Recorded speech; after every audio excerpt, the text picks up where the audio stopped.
नवसारी के छापरा रोड स्थित निकुंज park society के रहवासी पिछले 4 महीनों से गंभीर ड्रेनेज समस्या का सामना कर रहे हैं। चारों ओर ओवरफ्लो हो रही सीवर लाइन और बदबूदार गंदे पानी के कारण क्षेत्र में संक्रामक बीमारियां फैलने का खतरा बढ़ गया है।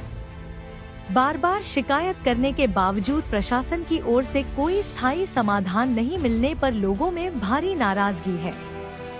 सोसाइटी की रहवासी समीक्षा मिस्त्री और विजय छोटानी ने बताया कि पिछले 3 से 4 महीनों से ड्रेनेज लाइन लगातार ओवरफ्लो हो रही है। गंदा पानी सड़कों पर फैलने और बदबू के कारण लोगों को अपने घरों के दरवाजे और खिड़कियां बंद रखकर रहने के लिए मजबूर होना पड़ रहा है।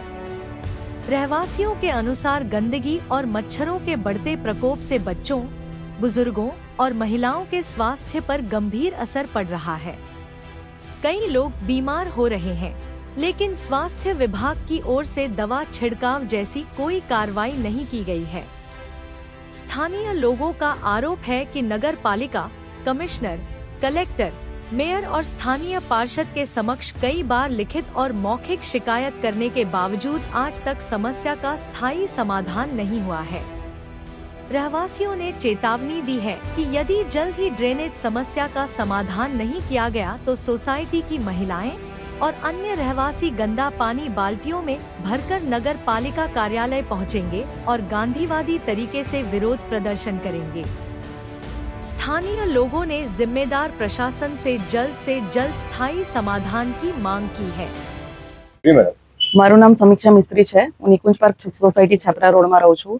अमरी सोसायटी में 4 महीना थी आ ड्रेनेजना पानी प्रॉब्लम है। एम जोवा जईए तो घणा वर्षोथी ज छे, एटले ज अमे आ वर्षे वोटनो बहिष्कार कर्यो हतो अने आ प्रॉब्लम यथावत रहता हवे अमारे मोटा पाये आंदोलन करवानुं अमे विचारी रह्या छे। जो आ प्रॉब्लम सॉर्ट नहीं थाय तो अमे बधी लेडीज अने बधा सभ्यो मळीने अमे नगरपालिकामां जईने आ गंदू पाणी त्यां डोलथी अमे त्यां ढोळीने आवशुं। अमे लोको अमारी एटली तैयारी छे। હવે આ એટલી બધી ગંદકી છે કે કોઈ સોસાયટીનું આટલા બધા કમ્પ્લેન કરવા છતાં બી કોઈ માણસ ત્યાં દવાનો છંટકાવ કરવા પણ નથી આવતા કે કોઈ જોવા બી નથી આવતા કે આ શું પ્રોબ્લેમ છે, સિરિયસ પ્રોબ્લેમ છે કે નથી, એવું કોઈ જાતનું કોઈ જોવા આવતું નથી।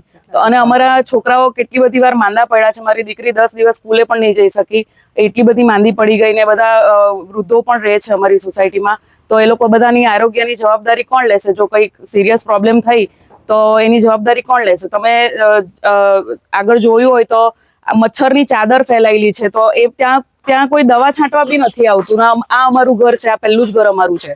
अमारे घરના दरवाजा बी नथी खोलाता के नथी बारीओ खोलाती अने अमे बंध डब्बामां 1 महीनाथी बेसी रहेला छे। तो एनी जवाबदारी कोण लेशे जो कोई मांदुं पड्युं तो? બધા જ બીમાર પડે। जी, आपનું नाम? विजय छोटाणी। શું સમસ્યા છે આપણે? અમે નવસારીના છાપરા રોડ પર નિકુંજ પાર્ક સોસાયટી આવેલી છે, રવિ પાર્ક જતા રસ્તે। તો અમારી સોસાયટીમાં ચેમ્બરો જે છે ડ્રેનેજની એ ઉભરાઈ જાય છે અને 3.5-4 મહિનાથી કન્ટિન્યુઅસ ઉભરાઈ છે। અમે અસંખ્ય વખત મહાનગરપાલિકામાં લેખિતો ફરિયાદ કરી છે, 4-5 વખત લેખિત ફરિયાદ કરી છે અને રૂબરૂ જઈને પણ અમે ઘણી વિનંતીઓ કરી છે, પણ તેમ છતાં અમારા ડ્રેનેજનો જે ઉભરાવાનો પ્રોબ્લેમ છે તે હજુ સુધી સોલ્વ થયો નથી। અને અમે લગભગ ગાંધીનગર સુધી બી અરજીઓ આપેલી છે, લેખિતમાં કમિશનર સાહેબને આપેલી છે, મેયર સાહેબને આપેલી છે, કલેક્ટર સાહેબને આપેલી છે, પ્રાંત સાહેબને આપેલી છે, રૂબરૂ પણ ઘણી વખત મળ્યા છે। અમારા કોર્પોરેટર રાકેશ પટેલ લોઈડના નામથી ઓળખાય છે, તેને પણ ઘણી વખત વાતો કરી છે। એને રૂબરૂ અહીંયા આવીને સ્થળ નિરીક્ષણ પણ કર્યું છે, પણ એમનાથી પણ પ્રોબ્લેમ સોલ્વ થતો નથી। એમણે મશીનો લાવીને સોટાઓ મરાવે છે ડ્રેનેજમાં, પણ પાણીનો જે ડ્રેનેજ પાણીનો નિકાલ થવો જોઈએ તે થતો નથી। અમારી સોસાયટીની ડ્રેનેજ એટલી બધી ઉભરાયેલી છે કે રસ્તાઓ ઉપર પાણી આવી જાય છે અને વરસાદી પાણીમાં બી એનું મિક્સ થઈ જાય છે અને રોગચાળો ફાટે છે અને એટલી ગંદકી ફેલાય છે, દુર્ગંધ મારતો જે વાસ આવે છે ને એને લીધે અમારી સોસાયટીમાં વૃદ્ધો છે, બાળકો છે, વડીલો છે, રહીશો છે, તમામ માંદા પડ્યા છે અને અવારનવાર એ લોકોએ ડૉક્ટર પાસે જવું પડે છે। અને અમે એટલું કહેવા માંગીએ છીએ કે આ સોસાયટી જેવી પોતાની સોસાયટી હોય, કોર્પોરેટરોની કાં મોટા માથાની કાં ધારાસભ્યની, અને એની સોસાયટીમાં જો આવા પ્રોબ્લેમ હોય તો એ લોકો ચૂપ બેસી રહી, એ લોકોનું કામ તો 24 કલાકમાં થઈ જાય છે. તો અમારી સોસાયટીને કેમ અવગણવામાં આવે છે? આ જ પ્રોબ્લેમ છેલ્લા ઘણા વર્ષોથી છે અને અમે ઘણી બધી ફરિયાદો કરી ધારાસભ્યોને, કોર્પોરેટરોને અને ચીફ ઓફિસરશ્રીને, પણ તેમ છતાં હજુ સુધી કોઈ એનો સચોટ નિકાલ નથી આવ્યો કે આ પ્રોબ્લેમ કાયમી સોલ્વ થાય. એ લોકોને પ્રોબ્લેમ શું છે તે જ સમજ પડતી નથી. અને અમારી સોસાયટીનું જે ડ્રેનેજ છે તે શક્તિનગરની સોસાયટીમાં આપેલું છે, જોડાણ ત્યાં આપેલું છે.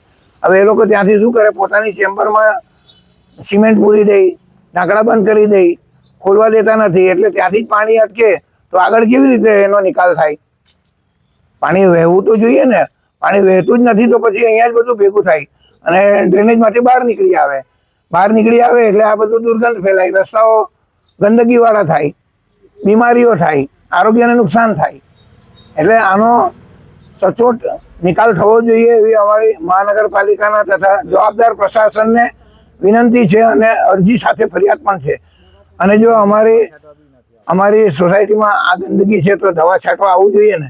આરોગ્ય વિભાગની જવાબદારી છે કે નહીં? એ લોકો પણ આજ દિન સુધી આવ્યા નથી. અને જો આ લોકો કોઈ સચોટ નિકાલ નહીં લાવે તો અમારે ગાંધી ચિંધ્યા માર્ગે આંદોલન પણ કરવા પડશે અને આ બધું જે ગંદુ પાણી જે છે એ ડોલમાં ભરીને મહાનગરપાલિકામાં રેડીશું. અહીંયા સુધીની અમારી બધાની તૈયારી છે.